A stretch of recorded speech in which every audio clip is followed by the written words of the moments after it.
Thank you and welcome to the show this morning. The topic this morning is the importance of African American history at the 21st century. And we have with us to talk about the importance of the African American history experience at the 21st century, Dr. EKSanford from Tennessee State University. And of course, Dr. Sanford, let me welcome you to the show this morning. And I know that you're no stranger to any members of our audience. You've been with us on a number of occasions. And I'm glad to have you here today to talk about the significance of the African American history experience at the 21st century.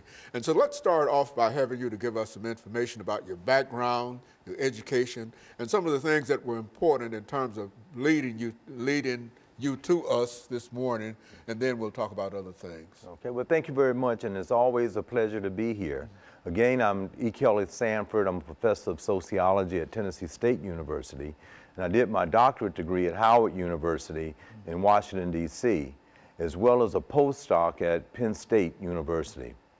One of my positions that I've held in the past that I think is very significant and related to today's topic is being Director of Africana Studies at the University of Montana in Missoula, Montana, where there was a very strong aim at that university as one of its missions to understand the importance of African American and other minority groups' history. So I think that is something in my particular past that makes it relevant for me to be here today.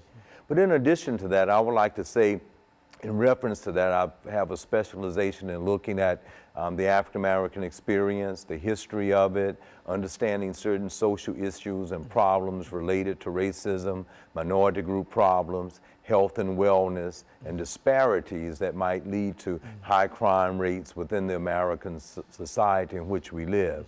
So I think this whole idea that what we're talking about today, the significance of African American history, is very important, because it is indeed something that we all should share in and understand from an earlier age to the present as well as in the future.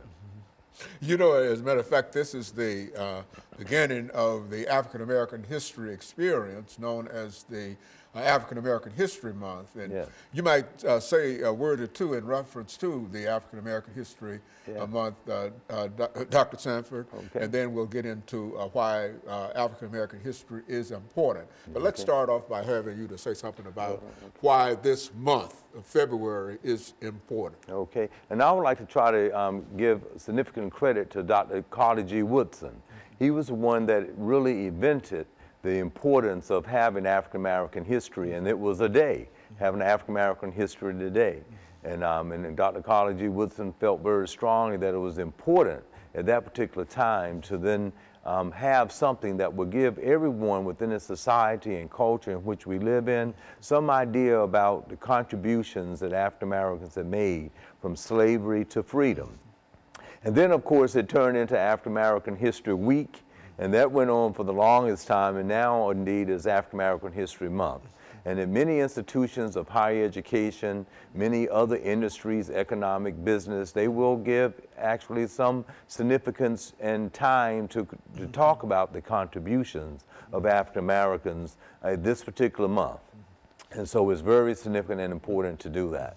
And it's a welcoming thing to do. And I'm hoping today we can get into how it is still relevant and important or significant today as it was a long time ago. When the Miseducation of the Negro was written many, many years ago, and how the importance of having African American History Month, week, day is important, and even throughout the year, because it helps us to have a pretty good understanding about ourselves, the culture, and for other groups to have a significant understanding of that population as well. As a matter of fact, I think, as you mentioned, Dr. Carter G. Woodson believed that unless we had the understanding of all ethnic groups within the United States, we really wouldn't have a good understanding of what America is all about. And I think that the ability to sort of carve out in this particular month, it's not to say that African Americans are more important than any other ethnic group, and et cetera, but I think it does give us an opportunity to highlight, as you've indicated, the African American experience in the United States. And I think, as you indicated earlier, from slavery to freedom. Yes. See, we were the only group that were slaves in a real sense in America. And so I think that our story is especially good. And so what we'll do, we'll take our first commercial break, and then we'll come back and we'll allow you to talk about the importance of the African-American history experience. And we'll be back with our audience following this very, very short commercial break.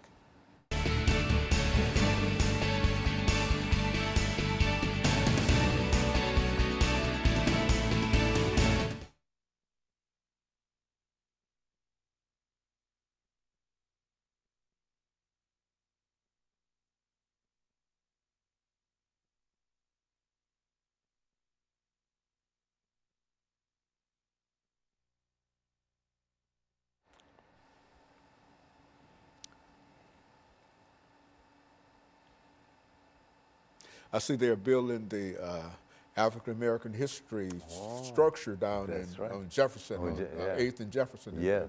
Yeah, it's going to be quite a large building. It really is. I was impressed by what I see, the structure of it going up. And so, yeah, it's... Ready when you all are. Okay.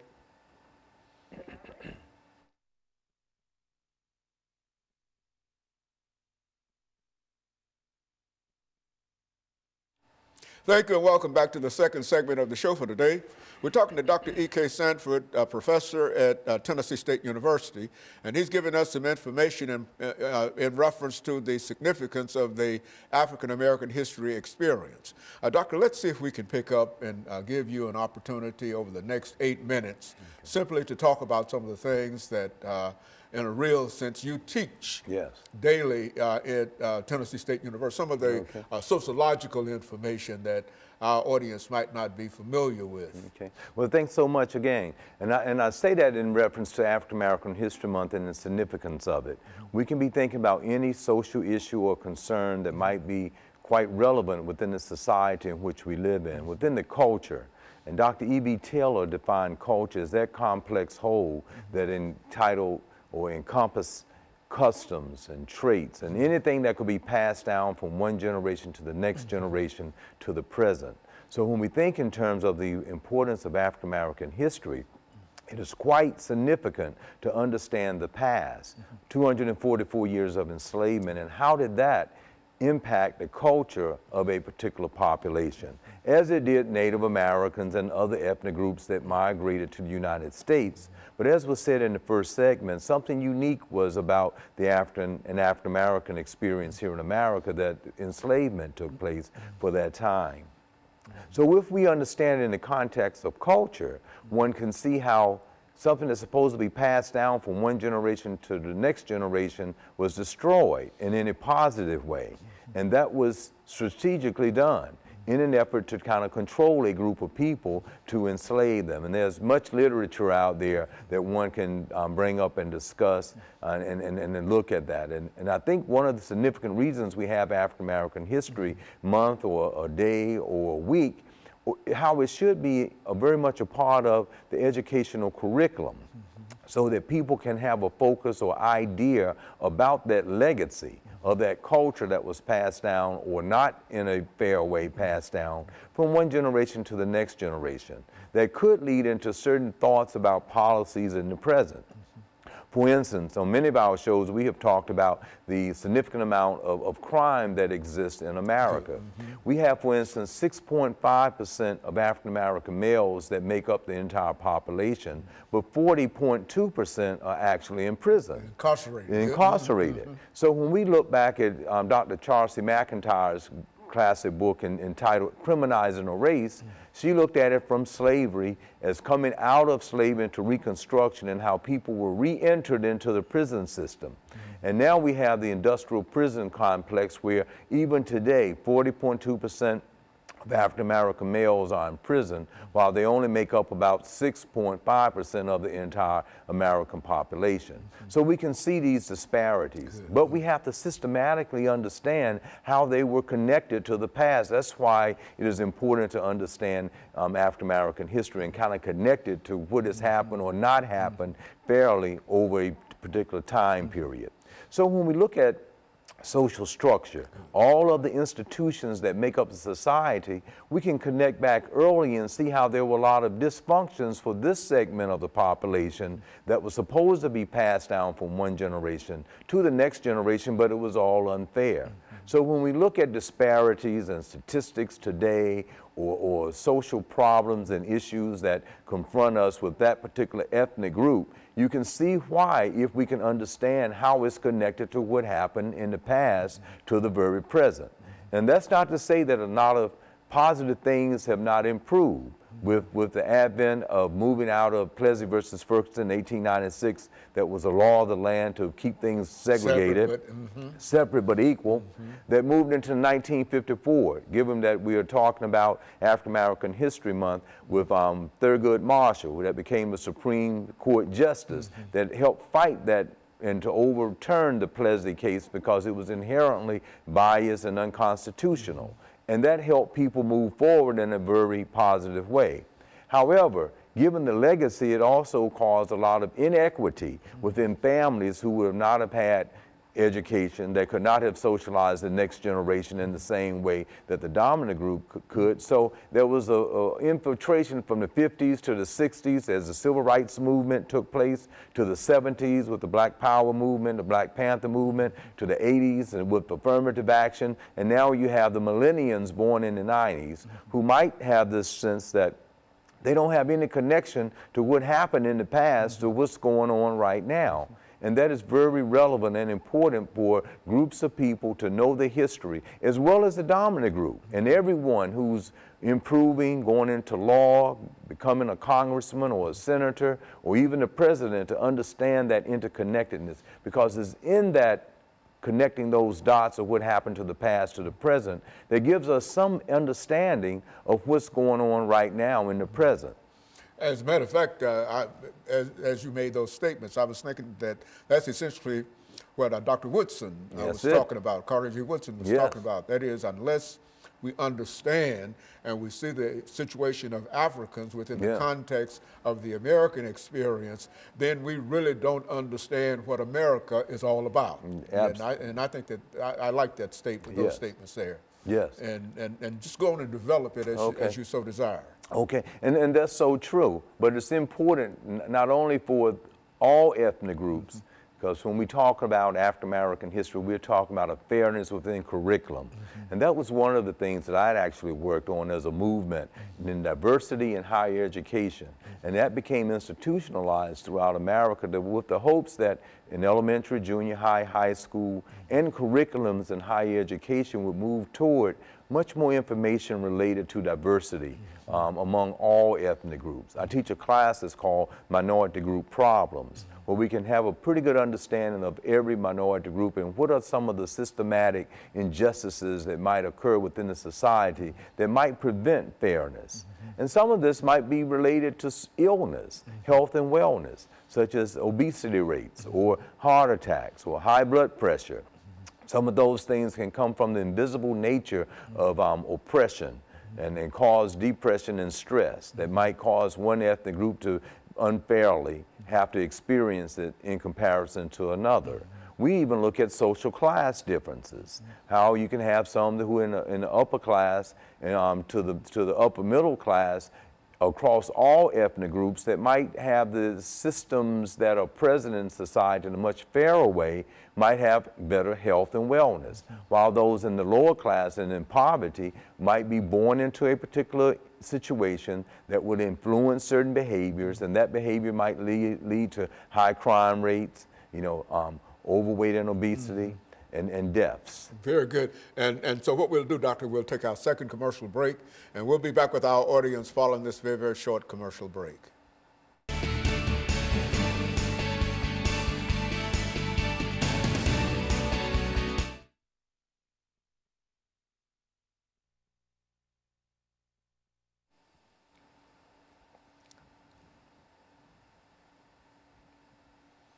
Now, what do you want to talk about this time?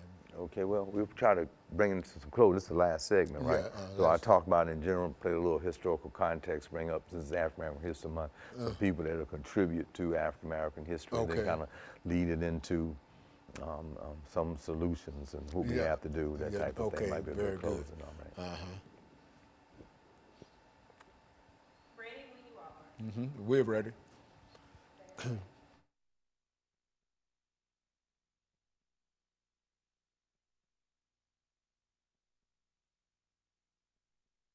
Thank you and welcome back to the final segment of the show for today. We're talking to Dr. EKSanford from Tennessee State University, and he's giving us some information in reference to the significance of the African-American experience in American history. And I think, Doctor, you've already given us a good overview in terms of the experience, some of the experiences of the African-American in American history. And I think that one of the things that you talked about has to do with the institution of slavery.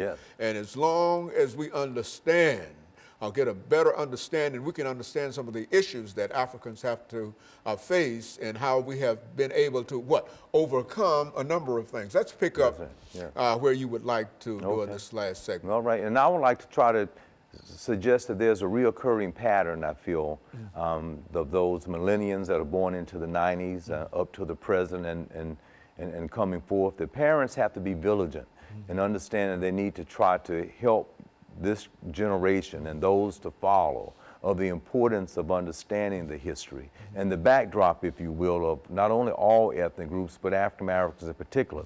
And not only African Americans, but every group of people that live in America, even that come here, that should be something that is very significant for them to understand, because we were such a part of the very fabric of the development of the American society. And we are the only ones that have been described as a peculiar people. That's right. You see, and slavery made that for us. Nobody else had to undergo slavery. Yeah, that's right. And since you brought that up, Dr. Kenneth Stamp has this excellent book that was entitled The Peculiar Institution. And in that piece, he talks about that whole idea of grabbing a group of people by the millions and bringing them and stripping them of their culture. And that's why I brought that definition of it up earlier, because when you take away the culture, you're taking away the very core of a group of people. But to control a group, that's what you would want to do. So this is still out there, and it's important for people to know it. Not only that group, the millennials need to be refreshed on it, but the dominant group needs to know it too. And only so you can have a decent conversation about the very fabric of it. Now, if we think in terms of Alex de Tocqueville, he had a classic piece that was entitled Democracy in America. And he was a French philosopher, and when he came to America, he thought that, hey, America had this great penal or prison system, and it was highly advanced in comparison to the, quote, old world at that time, France. But as he came to this country and was driving down in his horse and buggy and looked out the window, he saw people of African descent that were enslaved, in shackles, and working. And when he saw that and thought about oh my gosh, they have been here for hundreds of years, and there is still there, he reached in that classic piece that we would never reach a true democracy because of how it was founded on slavery. So when we look at some of the repercussions based on his philosophy and theoretical framework, we can see a lot of the inequalities that still exist today. And that's why it's important to understand African American history within the context of the American society, so everyone can have an inclusive way of understanding social problems and issues and try to find solutions to them. If not, then we will indeed continue the same process of racism, prejudice, and discrimination. One segment of the population feeling that they are dominant over another one.